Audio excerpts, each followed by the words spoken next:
Assalamualaikum warahmatullahi wabarakatuh. Di sini kelompok kami akan mempresentasikan modul 16. Nah, di sini saya dapat bagian 16.1 sama 16.2. Dosen yang selanjutnya sampai habis akan diteruskan oleh rekan saya. Nah, pertama di sini modul 16 itu tentang Network Security Fundamental atau bahasa Indonesia dasar keamanan jaringan. Nah, bagian pertama di sini adalah type of threats, macam-macam jenis-jenis ancaman. Di sini ancaman dan kerentanan keamanan. Nah, type of threat ini jenis-jenis ancamannya di sini yaitu pembahasannya di sini jaringan berkabel dan kabel itu sangat penting untuk akses sehari-hari. Individu dan organisasi itu bergantung pada komputer dan jaringan mereka. Nah, intruksi oleh orang yang tidak berwenang itu dapat mengakibatkan gangguan jaringan yang mahal dan hilangnya pekerjaan. Nah, serta terhadap gangguan dapat sangat merusak dan dapat mengakibatkan hilangnya waktu dan uang karena kerusakan atau pencurian informasi atau aset penting. Nah, penyusup dalam memperoleh akses ke jaringan itu melalui kerentanan perangkat lunak atau software, serangan perangkat keras atau hardware, atau menebak nama pengguna atau kata sandi seseorang, atau memakai akun kita yang dibajak, atau penyusup yang memperoleh hak akses dengan memodifikasi perangkat lunak atau mengeksploitasi kerentanan perangkat lunak yang disebut pelaku ancaman. Apa nih? Pelaku ancaman. Kayak aneh gitu kalau di Indonesia ini. Yang disebut threat my arise. Nah, yang disebut threat actor. Nah, di sini macam-macamnya. Di sini ada thief information atau pencurian informasi, di mana itu tindakan membobol komputer untuk mendapatkan informasi rahasia. Informasi tersebut itu dapat digunakan tujuan untuk berbagai tujuan. Nah, misalnya ketika seseorang mencuri informasi hak milik satu organisasi seperti data penelitian dan pengembangannya. Nah, lalu yang kedua itu data loss and manipulation, kehilangan data dan manipulasi. Nah, itu yaitu tindakan membobol komputer untuk menghancurkan atau mengubah catatan data. Contohnya itu kehilangan data, yaitu pelakunya itu mengirimkan virus yang memformat ulang hard disk komputer. Contohnya itu contoh manipulatif data itu membobol sistem pencatatan atau untuk mengubah informasi seperti harga suatu barang. Yang kehilangan tadi dia ngasih virus. Ini membobol sistem yang memanipulasi data itu. Lalu di sini ada threat identitatif, pencurian identitas. Nah, pencurian identitas itu bentuk pencurian yang dimana informasi pribadi dicuri untuk tujuan mengambil alih identitas seorang. Nah, biasanya itu menggunakan informasi ini, pelakunya itu bisa memperoleh dokumen legal, mengajukan kredit dan melakukan pembelian online tanpa izin. Nah, itu memakai identitas kita, tapi kita nggak tahu. Nah, karena kan kita ini identitas kita dipakai, tapi kita nggak tahu dicuri gitu. Lalu di sini ada gangguan layanan. Apa ini? Disruption of service, gangguan layanan, kita di spam gitu. Nah, tindakan ini mencegah pengguna sah mengakses layanan yang menjadi hak mereka. Contohnya itu serangan penolakan layanan atau DOS pada server, perangkat jaringan atau tautan jaringan mereka. Nah, lalu jenis kerentanan itu tingkat kelemahan dalam suatu jaringan atau perangkat. Nah, tingkat kerentanan tertentu melekat pada router, switch, komputer desktop, server, dan bahkan perangkat keamanan. Nah, biasanya perangkat jaringan yang diserang itu titik akhir atau apa nih, enterprise apa, yaitu endpoint seperti server dan komputer desktop. Nah, kerentanan itu ada tiga di sini. Kerentanan teknologi. Nah, kerentanan teknologi itu yaitu kelemahan protokol TCP atau IP.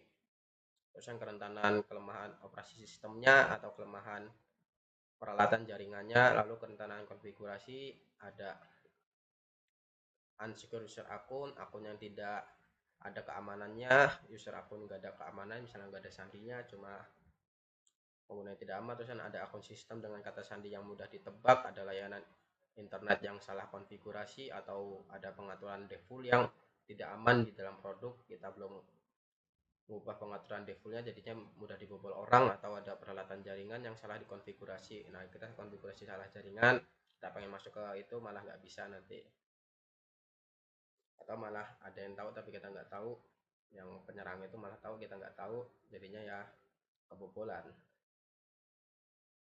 Lalu di sini kerentanan tentang kebijakan, misalnya kurangnya kebijakan keamanan tertulis, atau politik, yaitu pertarungan politik perebutan kekuasaan dalam mempersulit penerapan kebijakan keamanan konsisten, atau kurangnya kontinuitas autentikasi, yaitu kata sandi yang dipilihnya itu enak diakses sama orang lain, pesan kontrol akses logis yang tidak diterapkan, misalnya pemantauan dan audit yang tidak memadai, mungkin serangan dan penggunaan tanpa izin terus berlanjut hingga membuang sumber daya perusahaan. Nah, instalasi dan perubahan perangkat lunak dan perangkat keras tidak sesuai dengan kebijakan. Nah, ini mengubahnya itu tidak sah pada topologi jaringan atau pemasangan aplikasi yang tidak disetujui, atau rencana pemulihan bencana tidak ada. Nah, ketiadaan rencana pemulihan bencana itu mungkin terjadinya kekacauan, kepanikan, dan kebingungan ketika bencana alam terjadi atau pelaku ancaman menyerang perusahaan. Nah, kita tidak ada apa itu menyimpan, kita ada pemulihan, misalnya kita ada kehilangan, kehapusan atau dicuri, itu kita tidak ada backupan file backupnya supaya itu nggak keambil semua, ada antisipasinya lah kok kebobol. Lalu di sini ada keamanan fisik. Keamanan fisik itu area rentan jaringan yang sama pentingnya untuk dipertimbangkan tuh keamanan fisik jaringan. Nah, jika sumber daya jaringan dapat diproses secara fisik, pelaku ancaman tuh dapat menghalangi penggunaan sumber daya jaringan. Nah, empat kategori ancaman fisik itu yaitu ancaman perangkat keras, terusan ancaman lingkungan, ini termasuk suhu ekstrim atau kelembaban ekstrim. Nah, atau ancaman kelistrikan, ini termasuk lonjakan tegangan atau tegangan supaya yang tidak mencukupi, terusan daya tidak terkondisi dan kehilangan daya total, atau ancaman pemeliharaan. Ini termasuk keamanan yang komponen listrik utama atau kekurangan suku cadang penting, pemasangan kabel yang buruk, dan pelabelan yang buruk. Nah, sebenarnya keamanan fisik itu harus terorganisir ya, ruang komputer yang aman, harus terapkan pengamanan fisik untuk membatasi kerusakan pada peralatan. Pokoknya konsisten, harus dicek, harus di pemeliharaannya, harus pemetaannya harus bagus supaya bisa kita tahu ini tempatnya di mana. Lalu di sini kunci peralatan dan juga akses tanpa izin dari pintu, langit-langit, lantai yang ditinggikan, jendela, saluran ventilasi, atau memantau kendali akses masuk lemari dengan lock elektronik atau menggunakan kamera keamanan untuk memantauannya. Nah, lalu di sini kita lanjut yang untuk kedua, yaitu apa nih? Serangan jaringan. Aneh. Network attack. Nah, ini network attack. Terus bagian pertama di sini macam-macam malware. Nah, malware itu singkatan dari malicious software atau perangkat lunak berbahaya. Nah, ini kode perangkat lunak yang dirancang khusus untuk merusak atau mengganggu, mencuri, atau melakukan tindakan buruk atau ilegal pada data, host, atau jaringan. Virus, worm, dan trojan horse itu jenis-jenis dari malware-nya ya. Nah, di sini untuk jenisnya yang pertama ada virus. Virus komputer itu jenis malware yang menyebar dan menyisipkan salinan dirinya sendiri ke dalam dan menjadi bagian dari program lain. Nah, virus itu menyebar dari komputer ke komputer lain, meninggalkan infeksi yang saat ia berpindah. Nah, tingkat keparahan virus itu bervariasi, mulai dari efek yang mengganggu hingga merusak data atau perangkat lunak dan menyebabkan kondisi penolakan layanan DOS. Nah, lalu ada ini worm ya, worm, cacing. Worm komputer itu mirip dengan virus karena itu dua-duanya virus dan ini worm ini yaitu salinan fungsional dari diri mereka sendiri dan dapat menyebabkan jenis kerusakan yang sama. Nah, kalau virus itu membutuhkan penyebaran file host yang terinfeksi. Nah, kalau worm perangkat lunak mandiri dan tidak memerlukan program host atau bantuan manusia untuk menyebar. Nah, worm itu tidak menempel pada program atau menginfeksi host dan memasuki komputer melalui kerentanan dalam sistem. Worm itu memanfaatkan fitur sistem untuk menyebar melalui jaringan tanpa bantuan. Lalu ada Trojan horse. Nah, Trojan horse itu jenis malware yang dinamis bersasakan kuda kayu yang digunakan orang Yunani untuk menyusup ke Troya. Nah, ini perangkat lunak itu berbahaya yang tampak sah tapi berbahaya, Trojan horse itu. Nah, penggunaan biasanya itu tertipu oleh memuat dan menjalankan di sistem mereka. Setelah diaktifkan, itu dapat melakukan berbagai serangan pada host, mulai dari mengganggu pengguna dengan jendela pop-up yang berlebihan atau mengubah desktop, hingga merusak host atau menghapus file, mencuri data, dan mengaktifkan dan menyebarkan malware lain seperti virus. Nah, Trojan horse itu dikenal dapat membuat pintu belakang atau backdoor untuk memberi pengguna jahat akses ke sistem. Nah, tidak nggak kayak host atau worm. Trojan host itu bereproduksi dengan menginfeksi file lain. Nah, Trojan host itu menyebar melalui interaksi pengguna seperti membuka lampiran email atau mengunduh dan menjalankan file dari internet.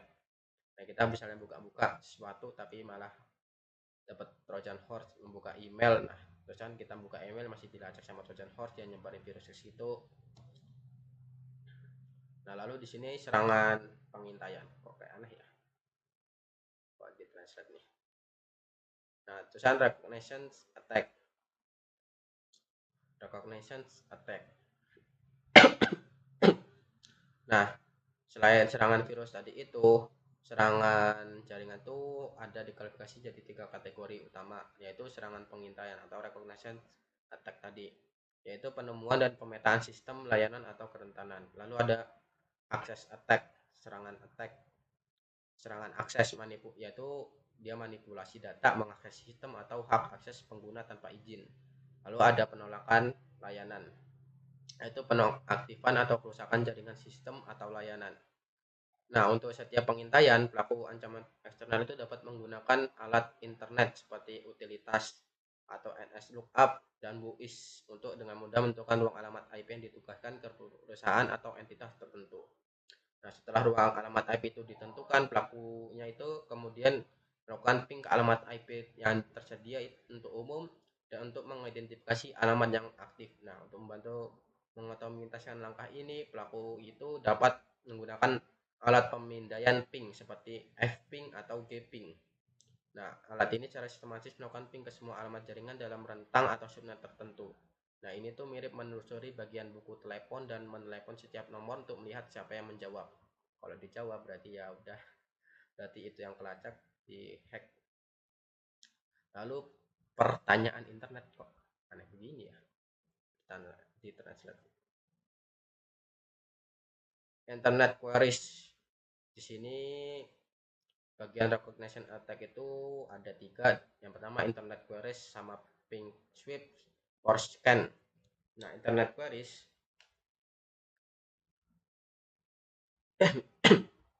internet queries itu pelakunya itu sedang mencari informasi awal tentang target. Nah, berbagai alat itu bisa digunakan termasuk pencarian Google, situs web organisasi, WUIS dan banyak lagi. Nah, dia tuh mencari ping ini, siapa yang jawab. Kalau jawab berarti dia bakal masuk ke yang itu tadi itu, mencari berbagai sumber pakai dari WUIS, alamat Google, situs web. Lalu ping sweep itu trace actor, yaitu ngeping sweep untuk alamat IP yang masih aktif. Aduh, kepencet kan. Balik. Bingung mencet ini.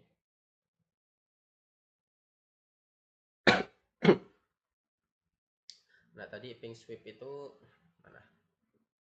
Aduh.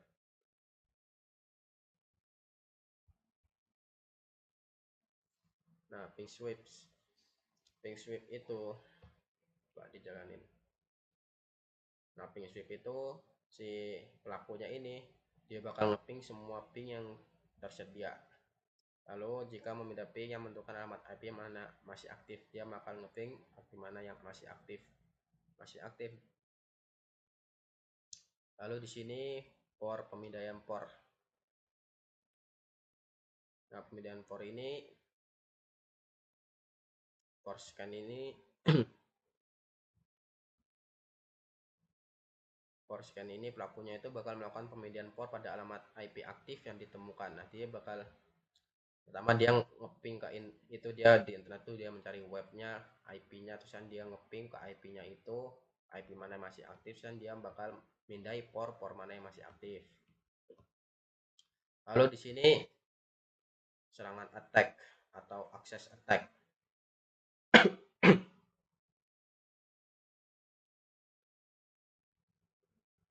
Nah, access attack ini yaitu serangan akses itu mengeksploitasi kerentanan yang diketahui dalam layanan autentikasi seperti FTP dan layanan web untuk mendapatkan akses akun web, basis data rahasia, dan informasi sensitif lainnya.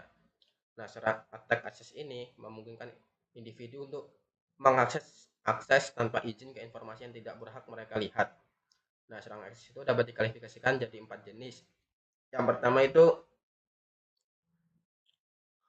password attack, eksploitasi kepercayaan,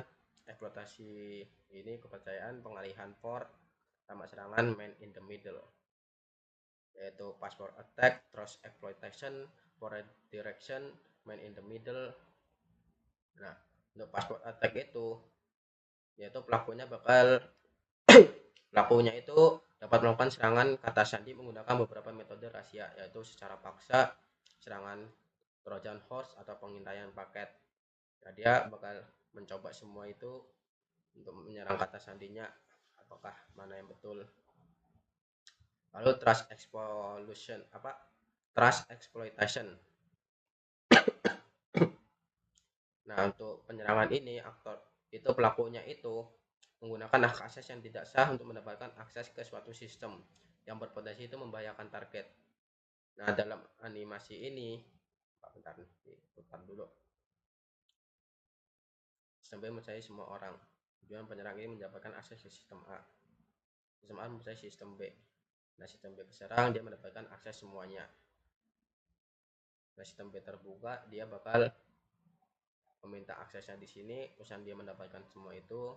Nah, sistem A mempercayai sistem B mempercayai semua orang. Nah, pelaku ancaman itu ingin mendapatkan akses A karena pelaku terlebih dahulu membayarkan sistem B, yang kemudian dapat menggunakan sistem B untuk menyerang sistem A. Nah, di sini dia ada diserang karena ini udah percaya sama sistem B, dia bakal dapat informasi dari sistem A, diserang pakai sistem dari sistem B ini, dia menyerang pakai ke sistem A.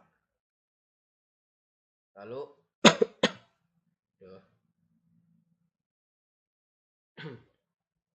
lalu di sini port redirection.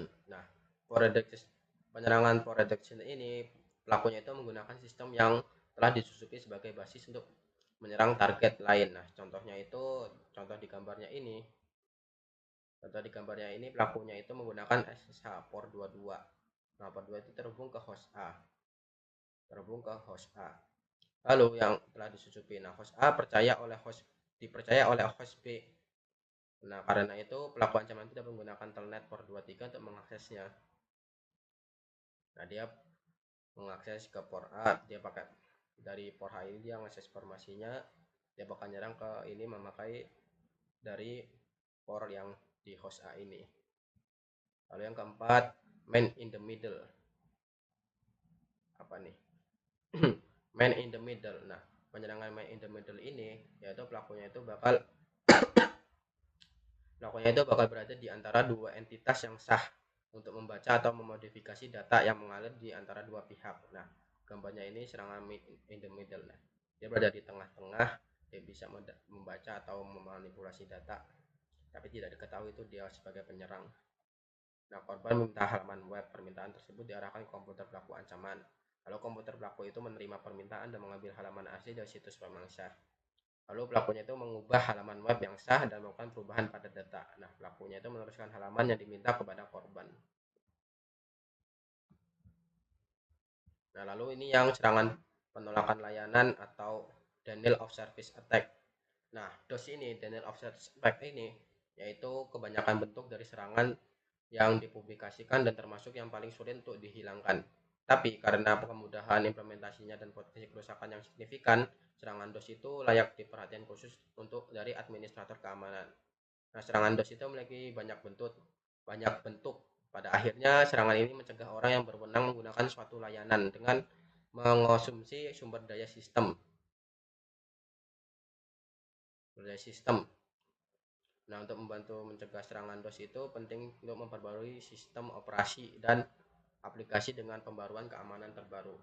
Nah, serangan DOS itu resiko besar karena mengganggu komunikasi dan menyebabkan kerugian waktu dan uang yang signifikan. Serangan ini relatif mudah dilakukan, bahkan oleh pelaku ancaman yang tidak terampil. Nah, dia menyerang, masuk ke internet, yang ngeping, mana yang jawab, server, yang masuk nyusupi server. Nah, ini serangan DDS, satunya DOS, denial of service, ini tambahan DDoS.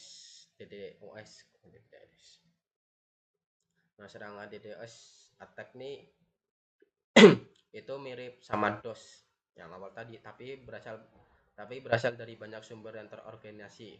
Nah, misalnya itu pelakunya itu membangun jaringan host yang terinfeksi yang dikenal sebagai zombie. Nah, jaringan zombie ini disebut botnet. Nah, pelakunya itu menggunakan program command and control (CNC) untuk menginstruksikan botnet zombie itu agar melakukan serangan DDoS. Nah, contohnya di gambar ini nih. Terus kode DOS telah diaktifkan. Nah, ke bawah. Nah, mungkin untuk yang bagian apa nih? Bagian 16 yang bagian 1 dan 2 ini yang dari modul 16 tentang dasar-dasar keamanan jaringan ini sampai sini aja untuk bagian saya. Mungkin untuk seterusnya itu bakal dilanjutkan oleh teman rekan saya. Selanjutnya akan dilanjutkan oleh rekan saya. Terima kasih. Assalamualaikum warahmatullahi wabarakatuh.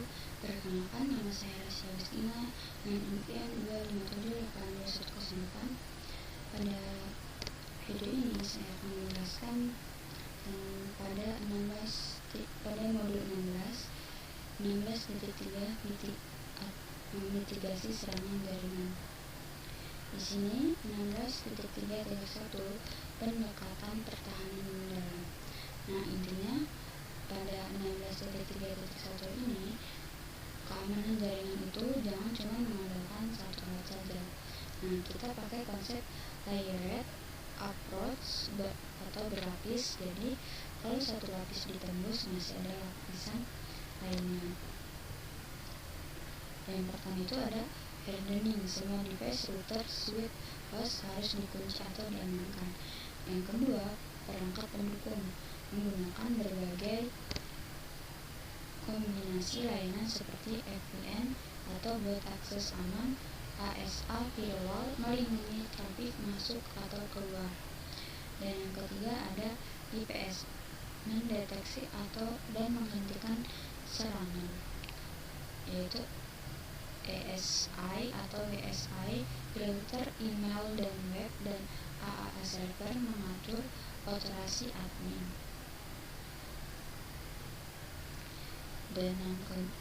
Dan pada 16.3.2 simpan cadangan. Nah, ini kehilangan data itu mimpi buruk, makanya backup adalah harga mati. Yang pertama itu ada prosedur. Backup harus dilakukan secara rutin sesuai kebijakan perusahaan. Kedua,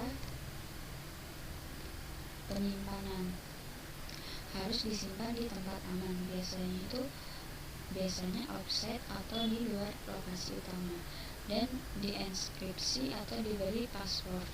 Dan yang ketiga ada validasi.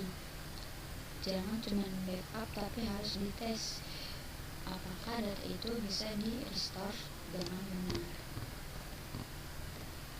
Lalu 16.3.3 tingkatkan, perbarui, dan tambahan software yang ketinggalan zaman itu makanan empuk buat malware dan clone. Yang pertama, patching. Selalu install security patches terbaru dari vendor iOS. Kedua, otomasi. Cara paling efektif adalah mengaktifkan auto update pada end system supaya tidak perlu menunggu intervensi manual dari pengguna. Lalu 16.3.4 autentikasi, otorisasi, dan akuntansi. Ini adalah trik sakti buat kontrol akses. Analoginya itu mirip kartu kredit. Authentication seperti siapa kamu, verifikasi identitas pengguna. Kalau authentication boleh ngapain aja atau menentukan akses atau privilege yang didapat. Dan yang ketiga, accounting atau habis ngapain, mencatat semua aktivitas pengguna cloud. Lalu 16.3.5 firewall. Fungsinya sebagai gerbang utama yang menyaring trafik masuk dan keluar. Cara kerjanya itu mengizinkan trafik internal untuk keluar dan kembali, tapi biasanya memblokir trafik dari luar yang ingin masuk secara inisiatif. Kedua, DMZ dan Demilitarized Zone area khusus di antara jaringan internal dan internet untuk menempatkan server seperti web server yang boleh diakses publik tanpa membahayakan jaringan internet.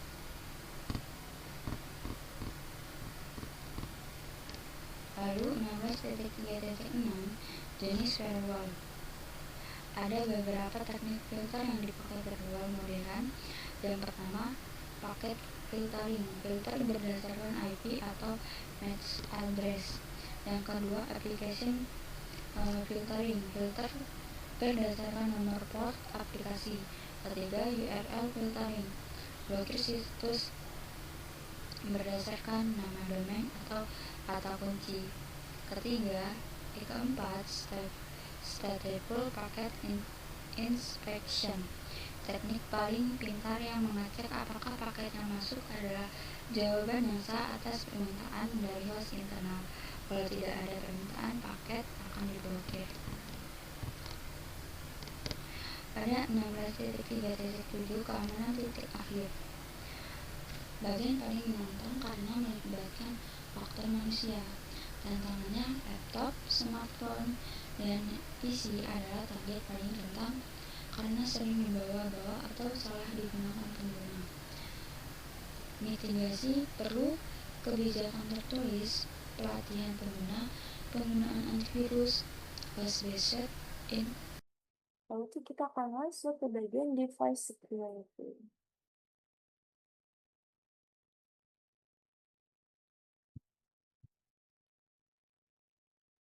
Nah, ada Cisco AutoSecure. Nah,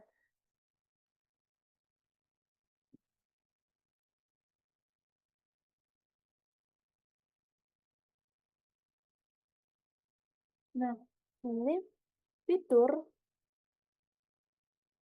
otomatis yang mengamankan router Cisco. Nah, fungsinya itu dia menutup port yang tidak perlu, lalu mengaktifkan keamanan dasar itu mempermudah konfigurasi keamanannya. Nah, selain itu tuh ada beberapa langkah sederhana yang harus diambil yang berlaku untuk sebagian sistem operasi. Nama pengguna dan kata salin harus segera diubah, akses ke sumber daya sistem harus dibatasi, dan lain aplikasi itu tidak perlu harus dimatikan dan dihapus jika mungkin. Lalu ada password. Ini password. Password itu kan lapisan pertama ya untuk menyebut lagi kita menggunakan hasil yang kuat. Nah, itu tuh dikasih tahu tuh itu ada beberapa panduan yang pedoman yang standar yang harus diikuti. Nah, mungkin sesuatu kayak harus panjang, kombinasi huruf tuh ada angka simbol dan nggak mudah ditebak. Hindari menggunakannya tanggal lahir, nama panjang, atau mungkin kata-kata sesuatu yang orang tuh bisa tebak dari kita. Nah, lanjut. Essential password security. Keamanan ketersediaan tambahan. Nah, ini mungkin seperti enkripsi password. Enkripsi password tuh aku pernah mencoba ya. Jadi dia tuh kayak kita tuh kayak nambahin sebuah pertanyaan gitu yang kayak kita suka gitu.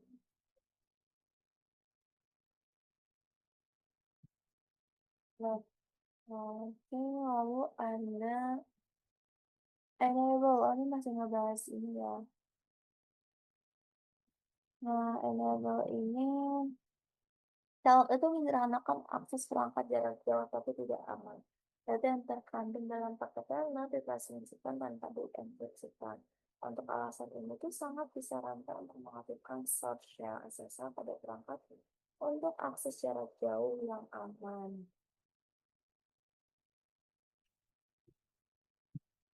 Nah, di situ ada disable. Nah, disable ini tuh kita akan mematikan layanan yang tidak digunakan, yaitu untuk mengurangi celah keamanan yang akan terjadi dan mengurangi risiko serangan yang akan terjadi. Hmm, Oke. Sepertinya untuk penjelasan pada modul 16 cukup. Eh, saya saya akhiri di sini. Maaf jika ada salah kata. Saya akhiri. Wassalamualaikum warahmatullahi wabarakatuh.